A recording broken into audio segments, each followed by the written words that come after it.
আসসালামু আলাইকুম। বাংলাদেশি ব্লগার মম মিতু চ্যানেল থেকে আমি মিতু বলছি। আপনাদের সবাইকে আমার ছোট চ্যানেলে আরও একবার স্বাগত জানাচ্ছি। আশা করছি যে যেখান থেকে আমার ভিডিওটা দেখছেন আল্লাহর রহমতে সবাই ভালো আছেন, সুস্থ আছেন। আলহামদুলিল্লাহ আমরাও সবাই ভালো আছি। নতুন আরও একটা ব্লগ ভিডিও। আজকের ভিডিওটা আমি বিকাল থেকে শুরু করেছি, থাকছে পরের দিন আসর পর্যন্ত, বিকাল পর্যন্ত আর কি। আমার এই সাদামাটা সিম্পল লাইফস্টাইল ভিডিও যদি আপনাদের কাছে একটু ভালো লেগে যায় তো প্লিজ ভিডিওটিতে একটা লাইক দিবেন।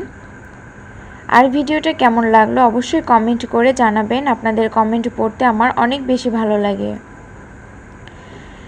আর যদি এরকম ভিডিও আরও দেখতে চান তাহলে প্লিজ আমার চ্যানেলটা সাবস্ক্রাইব করে পাশে থাকা নোটিফিকেশনের অল অপশনটি চালু করে দেবেন। এতে করে যখনই আমি কোনো ভিডিও ছাড়বো আপনাদের কাছে নোটিফিকেশন পৌঁছে যাবে, আপনারা আপনাদের সময় সুযোগ করে ভিডিওটা দেখে নিতে পারবেন। তো বিকালের দিকে অনেকগুলো জামা কাপড় ভাঁজ করার ছিল, তো সেগুলো গুছিয়ে নিলাম। মেয়ের ছোট ছোট যেই কাপড়গুলো, তো এই কাপড়গুলোই আগে গুছিয়ে তারপরে এই তো ড্রয়ারে রেখে দিলাম। আর আমি দেখুন ঘরের ভিতরে হচ্ছে দড়ি টানিয়ে দিয়েছি আর জামা কাপড়ও ঝুলিয়ে দিলাম। বাচ্চার ঘর তো আসলে জামা কাপড় একটু দেওয়াই লাগে, না হলে অনেক বৃষ্টি হচ্ছে। এই তো বৃষ্টি রোদ মিলে তো বেশ 2-1 দিনের জামা কাপড় জমে গিয়েছিল, তার কারণে এভাবে করে ঘরের ভিতরে দিয়ে দিয়েছি।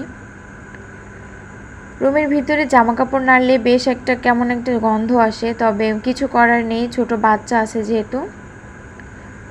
আর বাচ্চারা খাবারে বা বিভিন্নভাবে কিন্তু জামা কাপড় নোংরা করে, নষ্ট করে, তো ওদেরকে তো আর কিছু বলা যায় না।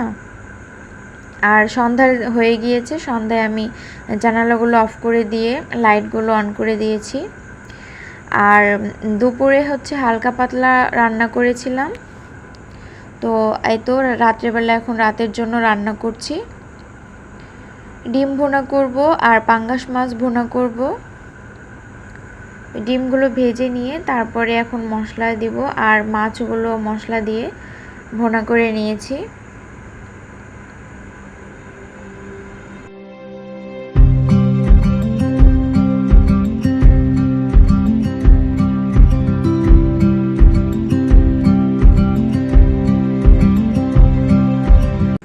আর এই তো ডিম ভুনাটা করে নিলাম।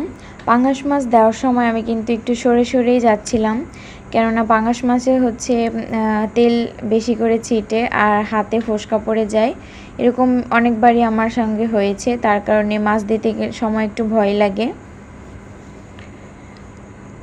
আর এই তো পাঙ্গাস মাছ ভুনার জন্য যে মশলাটা আমি আগে থেকেই রেডি করে রেখেছিলাম বাটিতে করে, তো সে মশলাটা সব একসঙ্গে দিয়ে দিয়েছি আর শুকনো মরিচও দিয়ে দিলাম। পাঙ্গাস মাছ অনেকেই খেতে চায় না, আসলে যারা খেতে চায় না তাদের কাছে তো ভালো লাগবে না, আর যারা খেতে চায় তাদের কাছে ভালো লাগে, কোনো গন্ধ লাগে না। এক একজনের রুচি এক এক রকম, কাউকে তো আর জোর করে পছন্দ করানো যায় না, রুচির পরিবর্তনও করানো সম্ভব না। আর এই তো আমার রাত্রে রান্নাবান্না শেষ, রাত্রে আর কোনো ভিডিও নেইনি। এটা হচ্ছে পরের দিনের ভিডিও।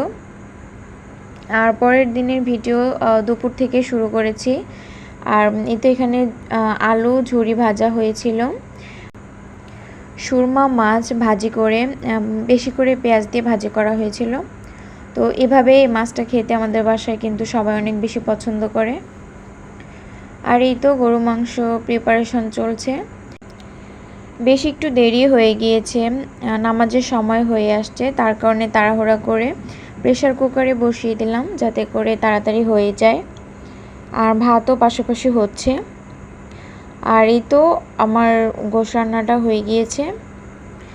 আর তারপরে তো বিকালের দিকের ভিডিও, আসরে আজান দিয়েছে, তো আসরে নামাজ পড়ছি। আর এভাবে এখান থেকে আপনাদের কাছ থেকে বিদায় নিচ্ছি।